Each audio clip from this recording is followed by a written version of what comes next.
Hello, my friends. Welcome to another episode of Deep True Crime. I'm Manny Rodriguez. Thank you for joining me today on this episode. In today's episode, I've got a little shock factor. If you've been following the Mallory Morphew case, then I've got some shocking news for you. The state of Colorado has motioned to dismiss the case against Mallory Morphew. You hear that? The state of Colorado, the people of the state of Colorado have motioned to dismiss the case against Mallory Morphew with prejudice. The Chaffee County man that is accused of murder in the disappearance of his wife, Suzanne Morphew. If you've been following my channel, you know I did the whole extensive affidavit on this case against Mallory Morphew. And now the judge has dismissed this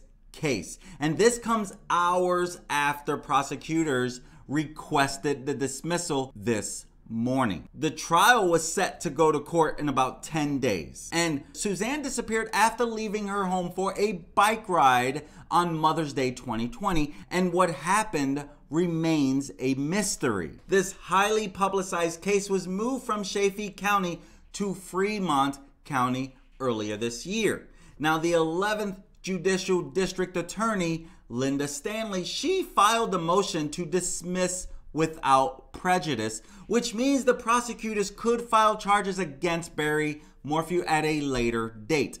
My thought process is that they did this because they felt like they were going to lose. And if you lose a first-degree murder trial, you cannot try him again. And so they're probably protecting because they know they don't have enough. So a little background on this. On May 6, 2021, Mallory Morphew was brought before the court on charges including the first-degree murder of his wife, Suzanne Morphew, who had disappeared in an alleged bike ride she had went on. To date, Miss Morphew's remains have not been found. On September 17, 2021, after the Honorable Judge Murphy found probable cause for the charges listed in the indictment, but declined to find proof evident presumption great. The defendant was granted a bond that was quickly posted. That same day, the defense entered a formal plea of not guilty and agreed to toll speedy trial to accommodate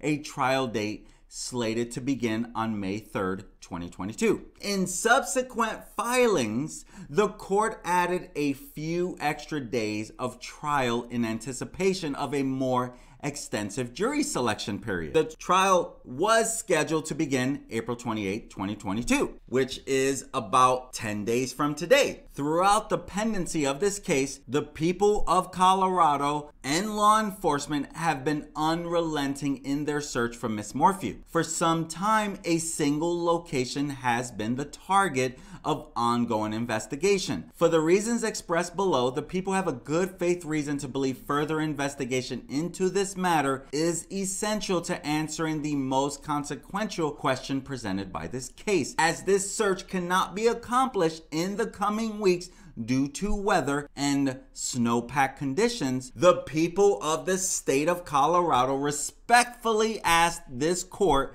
to dismiss the current indictment against the defendant without prejudice. So that's a little background as to what has led to this dismissal today. Now, with the effect of dismissal without prejudice, or nolle prosequi, a dismissal has varied effects with regard to the final disposition of a case. In some instances, a dismissal will preclude further prosecution, and in others, it will not.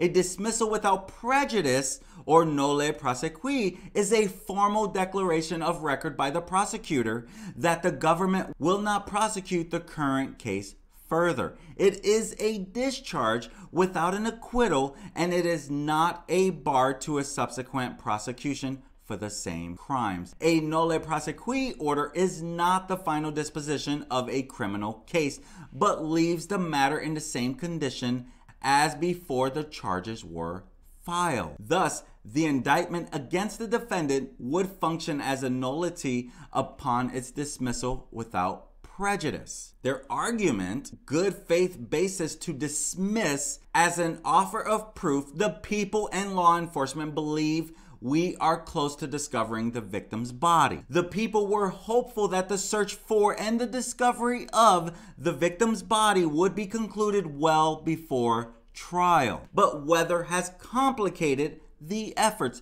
Specifically, the area law enforcement has been focused on is in a remote and mountainous region nearby the Morphew residence. This area received a significant amount of snow over the winter months before a search could be completed.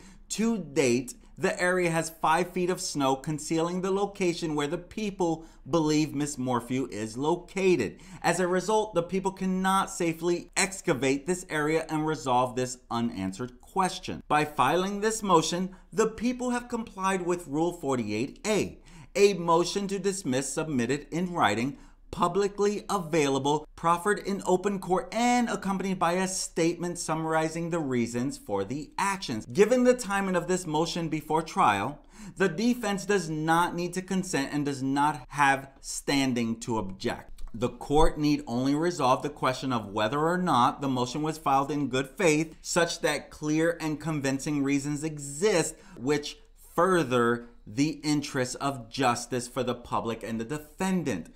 Issues related to speedy trial or any other outstanding litigation would not be relevant to the court's determination at this juncture. Here, the people have presented sufficiently reliable good faith reasons to dismiss without prejudice. First, the people believe that we are close to locating the deceased victim's body. The people's fundamental responsibility in the criminal justice system is not to gain a conviction, but to further the truth-seeking process and ensure equal justice. In typical homicide cases, the fact of consequence is whether or not Miss Morphew is deceased. If the body proves to be there, further forensic examination could potentially inculpate or exculpate the defendant, which is incredibly important evidence for the jury to hear in determining the merits of this case. Given the need to conduct further investigation to resolve these issues, this is a good faith basis to dismiss the current indictment. Second, when this case was filed, it was mainly premised on the defendant's motive to harm the victim, his sole access to the victim at the exact time she was last communicating with anyone by phone, and his consistent dishonesty with law enforcement, which came to light given the truck telematics, phone, and location data recovered. The court functionally excluded the people's best evidence to move forward in the case by severely limiting our expert's testimony. Even if the court were to partially reconsider its position on the need for such severe sanctions at this later hour, the people would still be left without several key expert witnesses initially endorsed.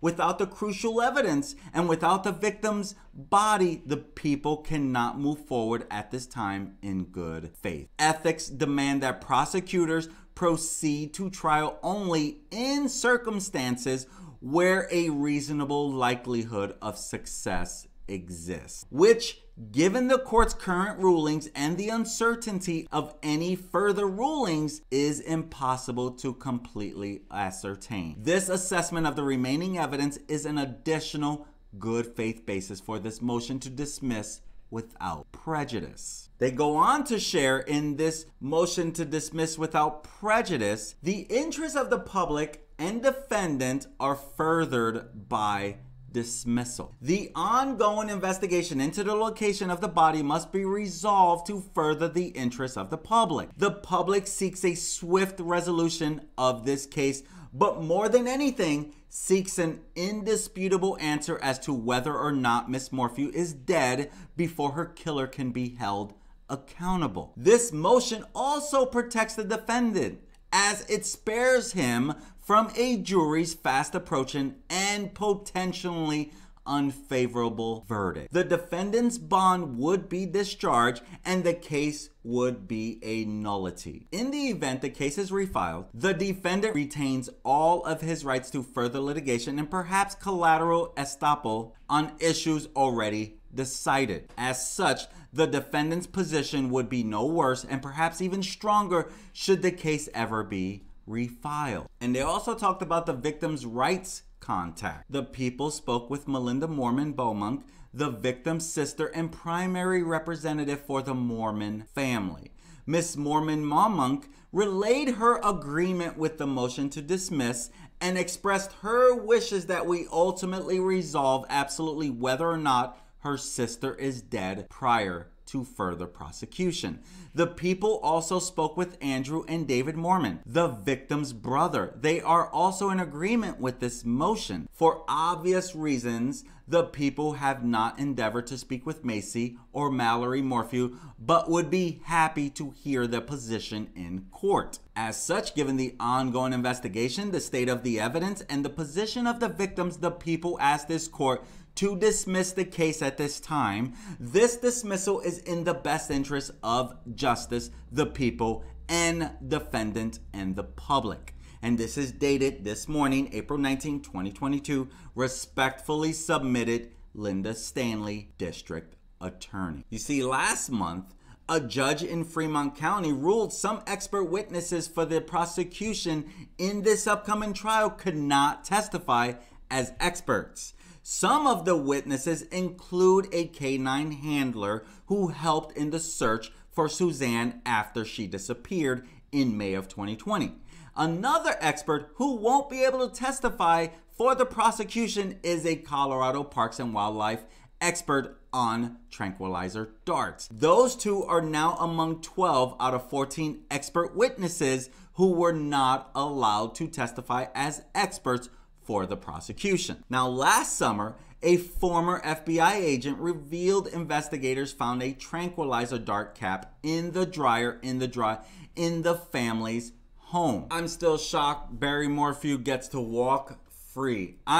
Here's the thing, the first thing I'm gonna share about that thought is I don't want anyone who is innocent to be put away for this. If he's an innocent man, good for you. I struggle to believe everything that I've learned he doesn't know more. I struggle with that. The way he sold off all his assets, to me, seemed like he felt like she was gone forever. Like he already knew she's gone. My heart breaks for Suzanne Morphew. My heart breaks because now we wonder, will we get justice? And you can see by this here, look at the daughter. You can look at the daughter skipping away like she's in La La Land. She's happy as can possibly be. Her mother is gone. How could you smile right now? I know you're happy for your dad because you must believe that he is innocent.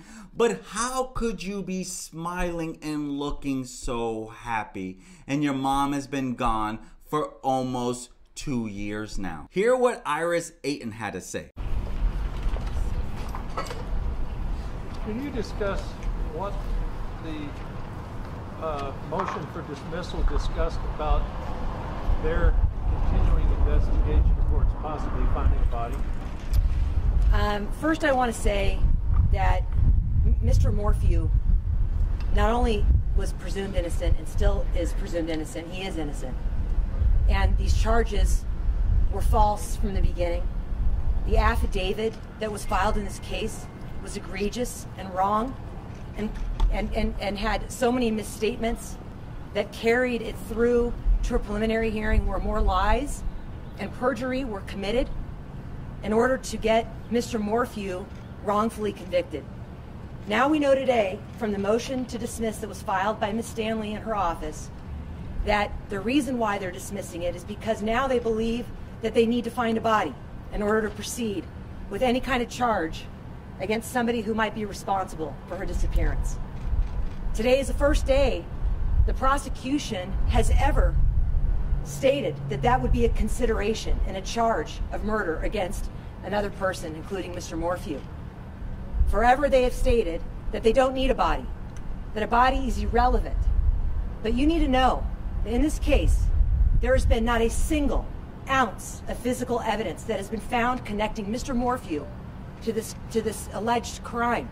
In fact, there's DNA that is placed on all the critical items of evidence in this case, on the bike helmet, in the house, in the car, that is linked to unknown males and has been linked to convicted sex offenders in this country. And the prosecution has chosen not to follow those leads. Instead, they have done one thing, which is focused in on Mr. Morphew and ignored everything and every type of evidence that would seem to turn them away from Mr. Morphew. We were going to get Mr. Morphew acquitted rightly after a trial that we believed we were going to have. But all of a sudden now, today, in the face of the fact that they have committed so much misconduct, they decided to dismiss the case, claiming that there is a body that they're close to finding up in the mountains that are snow covered by nearby where Mr. Morphew's house was. We have not seen any indication in any of the discovery that we've been given, which has been terabytes and terabytes of information.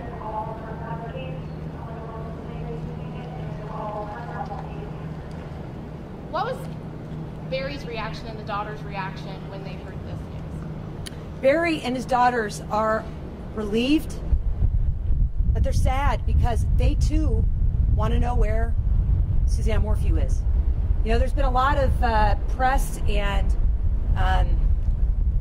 different types of social media, just like you, Lauren, who have really made a case that Barry's guilty. And the community has really done a poor job. And shame on the media and shame on the people in the press who've jumped to conclusions in this case. It's really unfair to say. It's not unfair to say, Lauren Sharp. You were participating in the fact that this community was actually believed wrongfully that Mr. Morphew is guilty when there's not even an ounce of evidence against him. And this case was moved from Chaffee County because partly of what you did in this case, you and Miss Stanley did in this case, in order to prejudice the jurors that potentially would have been sad. In the courtroom. Okay? This right now, we are dealing with a family that is grieving their missing mother and their wife. Barry Morphew loves Suzanne Morphew. He loves her and he misses her and he wants to know where Suzanne Morphew is. It's a big question mark. It's a big question mark. Definitely, there was not any evidence, even close to convicting him of murder of his wife. Instead, what their evidence is that she could have left and or she could have been abducted. And the evidence is way stronger for both of those possibilities than anything far from Mr. Morphew having the ability to murder his loving wife that he had for 30 years. Iris, are you disappointed that you don't get to see this through to the trial? I am. I believe that if we had had a trial, the community, the people who have been searching for Suzanne, the critics, the suspects, would have seen the truth. They would have seen the truth in this case that was starting to eke out as we were doing and filing different kinds of motions and having hearings in this case. And now we've lost that ability to present the truth. That's what the courtroom is for, the truth. Everything outside of the courtroom is suspicion, is guessing, is conjecture, hunches, and that's pretty much where this community is sitting right now. The community wrongfully is going to believe that Barry just got away with murder. But you know what was about to happen? The prosecution was manufacturing a murder case. You've seen shows called Making a Murderer? That's what was happening here in this courtroom. They were making a murderer. Prosecutorial abuse has never been seen this widespread in my entire career of 30 years. These prosecutors have committed so much misconduct, and they're trying to escape it by filing a motion to dismiss. in order to escape from all of that, and hopefully that maybe some other judge will allow them to refile it and ignore and put all this behind the curtain. It's not going to happen. The Morphews right now are going to live their life and grieve. They're missing mother and they're missing wife. And they have to do something to try and find the means to move on, especially in the light of you hear the prosecution say the case is still under investigation. I'll tell you right now, I have not seen an ounce of investigation occur in this case since Mr. Morphew was arrested. And any investigation that has come from the prosecution since he was arrested points in every direction other than to Mr. Morphew. Every other direction. When CBI said that they called the Sheriff Spezze, and said, stand down. You should not arrest. It's too early. It's premature. They knew what they were saying. They knew exactly what they were saying. It was premature because guess what? We're hearing it now 10 days before trial. No body. There's no evidence. And they locked Mr. Morphew up for 5 months in a jail cell. 5 months. Other people need to be locked up in a jail cell, and it's not Mr. Morphew. What do you and Mr. Morphew think happened to Suzanne? You know what? Because the investigation only pointed to the direction of Mr. Morphew, we don't know. Because law enforcement took absolutely zero steps to actually find out what happened to her. You know, searching Mr. Morphew's 5-mile radius of his residence turned out to be nothing. 70,000 hours, man-hours to try and find her. Can't find her. Well, maybe it would be a thought if law enforcement used all their rich resources and they actually looked elsewhere, looked for her being abandoned, follow these leads that they had from these CODIS matches of sex offenders that were involved in crimes in other states that were linked to the car that Miss Morphew owned and that was in her garage. Follow the leads. They didn't. They didn't follow the leads. As this case was dismissed without prejudice, like you didn't want to see happen today, how confident are you that they'll try to recharge him? They're not going to recharge this case because they're not going to find a body that was linked to Mr. Morphew. And the prosecution is saying right now in their motion, and I don't take much of their word to be true, actually, but if you take their word to be true, they're saying that they will not refile the case unless they find a body. You think they dismissed charges because they thought they were going to lose this trial? Yes, they absolutely dismissed this case at this point because they knew they were going to lose this trial and Mr. Morphew was going to be acquitted and exonerated. Now that this you don't think that they would try to get those expert witnesses qualified back as far as if they followed discovery rules and try to refile without a body? The expert witnesses would not make a difference in whether or not they were able to convict Mr. Morphew because our expert witnesses were not going to give them the evidence that Mr. Morphew was guilty. In fact, the opposite. Their expert witnesses were saying that this thing called the chipmunk map of him running around the house, not true. They were saying that the airplane mode, not true. Every single theory that the prosecution put forward in their affidavit in order to try and get the judge, and did get a judge, to put him behind bars for 5 months, not true. Their experts were not going to further any type of conviction, and in fact, their experts probably were going to help us get the acquittal fast and quick that we know that Mr. Morphew was going to get if we had gotten to go to trial. And now that this has all been settled and the judge made his decision, where do you and the Morphews go from here?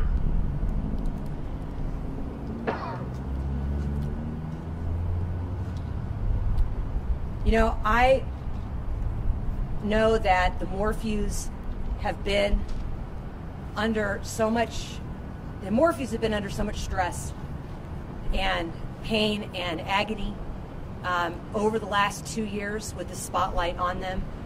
And I don't have an answer to where we all go from here. I will tell you where I'm going to go from here.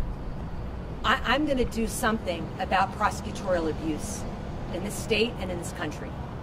They get away with doing what they did in this case over and over again, which is why they continue to do it.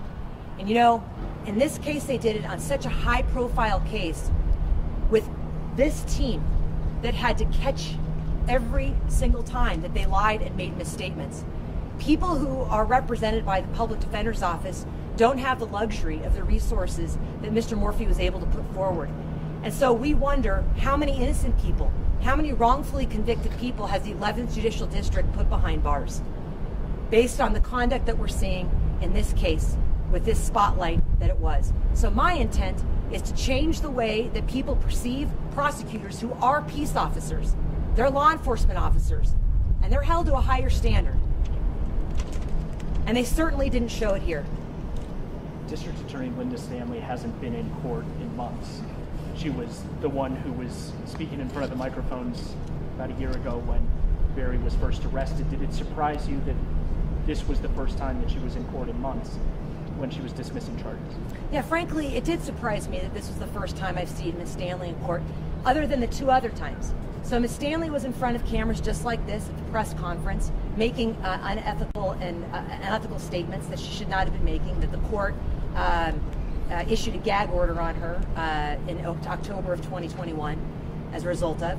Then we see Ms. Stanley for a second time in the preliminary hearing asking some questions of Alex Walker in the preliminary hearing. And then the third time that we see Linda Stanley, the only other time, was when we subpoenaed the elected district attorney to a hearing questioning whether or not she knew that the arrest was premature. And Ms. Stanley did not quash the subpoena. Any other district attorney in the entire country is not going to just get a subpoena from a defense lawyer and stroll up to the witness stand and testify under oath. But Ms. Stanley did because she's brazen about this case and about her wrong beliefs about it, and seems to be so doggedly, honestly, ignorant about the case that she had. And when she testified, Ms. Stanley said under oath, the reason I fired Joe Cahill, who they've thrown under the bus and ruined his life, this individual who was the lead investigator in the Morphew case from day one, she said, the reason I fired she didn't use the word fired, but she said the reason why I wanted him let go and off this case was because he didn't follow the script that Mark Hurlburt gave him regarding the CODIS match, regarding this unknown male sex offender that was the DNA that was found on Suzanne Morphew's car. That's the only time, 3 times that we've seen Ms. Stanley, and then today, yes, I was extremely surprised that she came in, and she came in, and this actually follows a communication I was having with Mr. Hurlburt about the missing discovery in this case, where I emailed both him and Ms. Stanley. And this is in the pleadings. It's an exhibit in the pleadings. It's actually attached to D73 Exhibit 1, where I include her asking, where is the raw data from the cell phone towers? And the response that Mark Hurlburt gave me was, why are you including Linda Stanley in these emails? She has nothing to do with this. Why are you including her? So I actually said, well, I'm surprised you're asking me, because she was doing a press conference. She's at the preliminary hearing. Her name is on the affidavit to arrest. She's the one that wanted this arrest of this man. She came to the preliminary hearing. She's the one that's in charge of the entire case, and yet now you don't want me to email her and involve her in the discovery issues that she's responsible for? That was shocking. So those are the 4 times that I've actually had any kind of interaction with Ms. Stanley. Did you know this was coming today? You know, I didn't know a dismissal was coming today, although the writing was on the wall as a result of the judge's absolutely very conservative findings. Honestly, the judge should have dismissed this case. I don't fault the judge. The judge didn't find there to be willful pattern. He found there to be a pattern of neglect and reckless conduct. But we believe today we had more information, more discovery violations, that we believe the judge would have been able to find willful misconduct and dismiss the case. So I'm not surprised in that the way that the case had landed, that they had to dismiss the case under, they believed that evidence was so critical to them, and they stated that it was critical to them. I'm just surprised it happened today. You say that there's no evidence in the case that points to Mr. Morphew. How would you classify the needle sheath that was found in the dryer and the text message from Suzanne's phone section? That's great. I'm going to talk about the needle sheath. So the needle sheath, We don't know where that needle sheath came from. We don't know what it was used for. We don't know if it was used for Suzanne Morphew's port that she had, because she had a port as a result of her chemo. We don't know if that needle sheath was used because Mr. Morphew is diabetic. We don't know what that needle sheath came from. But we do know a few things. That needle sheath didn't have Mr. Morphew's DNA on it. That's what it didn't have on it. It had other people's DNA on it, including law enforcement officers.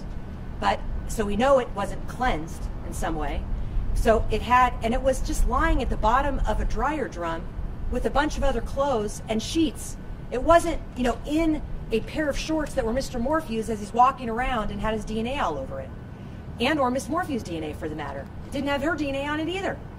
So that's how I explain this red herring that the prosecution tried to use as a method to get everyone excited about how he could have murdered her, because there's no blood anywhere. So how could he have done it without any blood? So they allegedly found this needle sheath that was conveniently there 10 days after they had searched the entire dryer. The whole dryer was searched, photographed, swabbed, everything. And 10 days later, it was an aha moment.